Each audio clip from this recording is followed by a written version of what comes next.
tan waa barnaamijkii labaad qodobada barnaamijkan idinkugu hayno waxaa ka mid ah wararkii ugu waaweynaa ee soo dhacay tan iyo intaynu kala maqnayn qodobadana waxaanu kusoo gudbin doonaa koox la sheegay inay yihiin burcadbadeed Soomaaliya oo dalbatay 10 milyan oo dollar markii ay qabsadeen markab la sheegay inuu qaado shidaal iyagoo ka soo kaxaystay dhanka Yemen.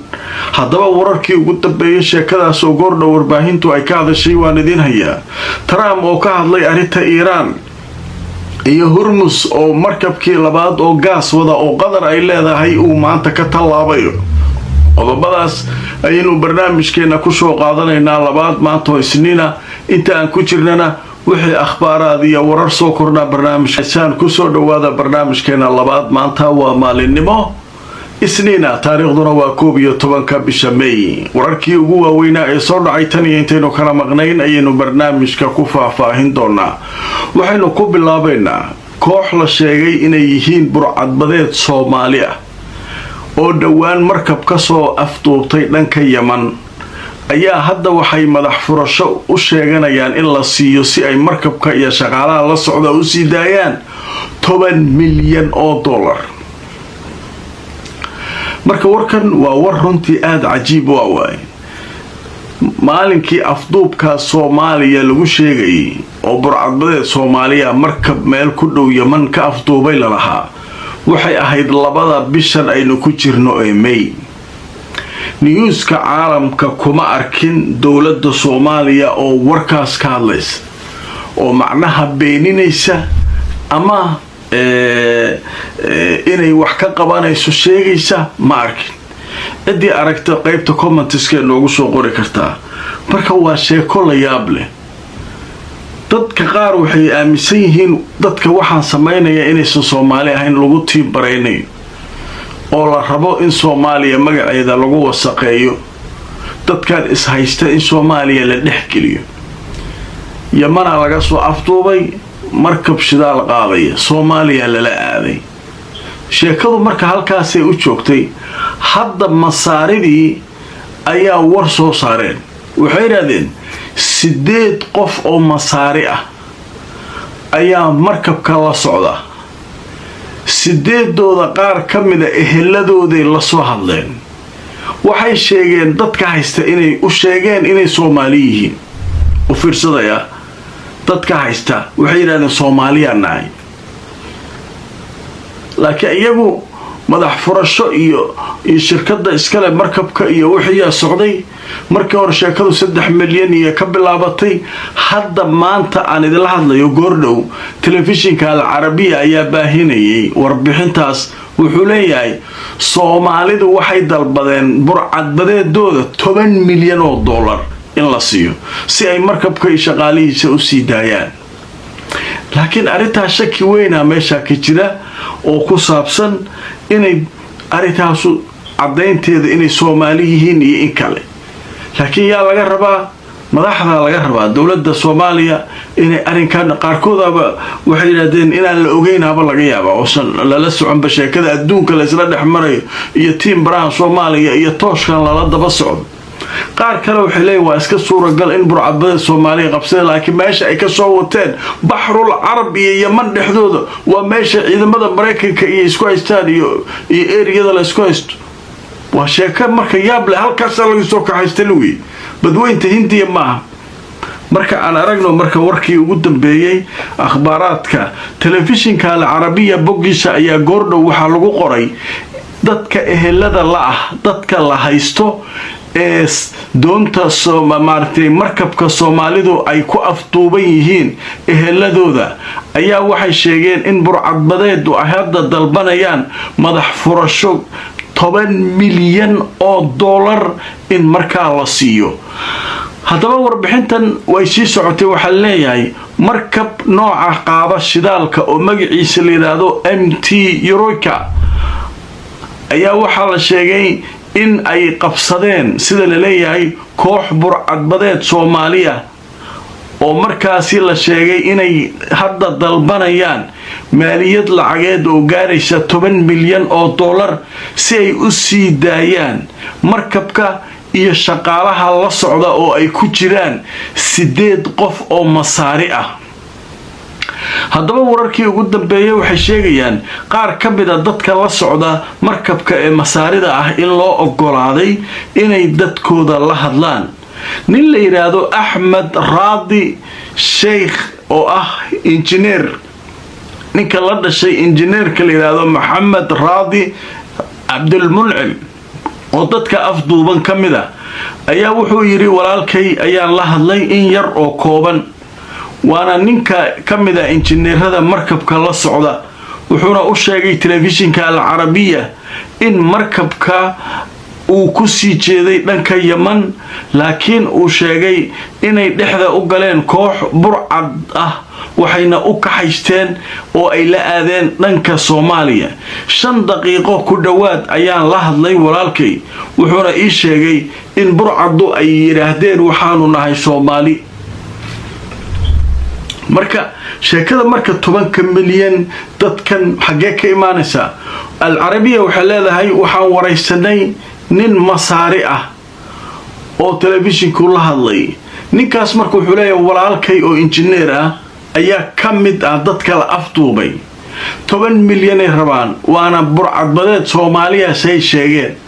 marka arikaasu marka halkaas sheekadu maraysa. marka wixii qofkii xog dheeraada sheekadan ka haya oo macnaha macluumaad dheeraada ka haya wax ka hadlay oo kale madaxda dawladdu haday ka hadleen, hadii madaxda maamulada ay ka hadleen, iyo hadii media Soomaaliduba arika ay wax badan kala socdaan xogtooda, bal waxa noogu soo qortaan qaybta comments-ka iyo fariimaha. laakiin halkan laguma xusayo dawladda Soomaaliya inay ka hadashay cid ka hadashay, iyaga kaliya isu camiraya carabtan iyaga kaliya isu camiraya. masaariya nala soo xiriirtay 8 masaariya saaran waxay noo sheegeen Soomaali inay yihiin 10 milyan dollar rabaan. ababa waxa laga hadlaya meesha cid kale oo la soo hadal qaadayo ma jirto. marka qodobka halkaas kaga soconaynaa wixii akhbaarada kulay noo soo qora aad noo haysaan. haddaba markan wararkii ugu dambeeyay marinbiyoodka Hormuz ayaynu galaynaa. Qatar maanta waxay sheegtay markabkii labaad ee gaas wada in loo ogolaaday inuu ka gudbo Hormuz. markabkii labaad shalay mid kala isna gudbay, maantana midkii labaad. labadaba marka waxay u socdaan dhanka iyo Pakistan deked ku taala oo Qaasim la yiraahdo ayay xamuulka dhigi doonaan. halkaas maraakiib kale ka iman doontayo oo Yurub iyo meelahaas loo kala qaadi doonaa. haddaba marka reeto soo warkii ugu dambeeyay Al Jazeera waxay leedahay markabkii labaad oo markaa wada gaas oo Qatar ay leedahay ayaa ku sii jeeda oo maraya hadda marinbiyoodka Hormuz. haddaba markabkan ayaa waxaa la sheegay in uu ku raran yahay gaas ay leedahay Qatar, waxaana uu ka soo shiraacday dekada la yiraahdo Ra'sul Lavan oo ku taala dalka Qatar. marka sheekada Hormuz marka iyaduna halkaas marka Qatar markabkeedii labaad maray. marka xogaa ma adiga daan nimanka Iiraaniyiinta iska afgarato waa lagu gudbinayaa wax weyn ma ah. marka xaalku markuu halkaas uu maraya. dhanka kale Trump ayaa su'aalo laga weydiiyay Iiraan maadaama wixii ay soo qortay wax fiican maaha aad tiri ma weeraraysa sheekadii ma ku noqonaysa ahayd xurriyadda maridda halkan mashruuci xurriyadda xoog lagu furayo Hormuz. odagii wax kasto la weydiiyay wuxuu leeyahay wali go'aan kama gaarin, wali wala SDB Trump oo madaxa laadina oo wali go'aan kama gaarin leh. markii horena uu iska soo tuuri jiray saan u galno saan yeelno dhigi jiray. marka wala iska SDB odaga meelaha lagu hubsaday markaan Iiraan meelay ninka ku hubsatay. haddaba markaan reeto soo wararkii ugu dambeeyay sheekada laga qoray Trump wuxuu sheegay wali wax go'aan oo aan ka gaaray kama dambaysa ma jiro inaan dib markaa u soo cusboonaysiyo qorshihii ahaa mashruuca xurriyadda oo markaa Hormuz lagu furayay. madaxweynaha Mareykanka Donald Trump oo la hadlayay telefishinka la yiraahdo Fox News iyo CBS ee dalka Mareykanka jawaabta uu bixiyay waxay ahayd Iiraan waxa ka mid ah tanaasulaadka iyo wararka ay noo soo dirtay barnaamijkeeda nuclearka qayb ayuu ka ahaa laakiin kuma filna wixii aan ka rabnay haddaba jawaabtuna waa mid aad iyo aad nacasnimo u ah ayuu yiri waa jawaabta ay Iiraan soo dirtay marka waxa sidoo kale la weydiiyay ma aanan garan ayuu dhahay go'aanka kama wali ma gaarin ayuu yiri go'aanka ma dambaysa oo ku saabsan dib u soo celinta mashruuci xorriyadda ee lagu furayay marinbiyoodka Hormuz haddaba waxaan ka fiirsanayaa ayuu yiri inaan dib u bilaabo xorriyadda mashruucaas laakiin si ballaaran oo aan ku koobnayn galbinta maraakiibta maraysa marinka Hormuz si aan ahayn ayaanu u ballaarin doonaa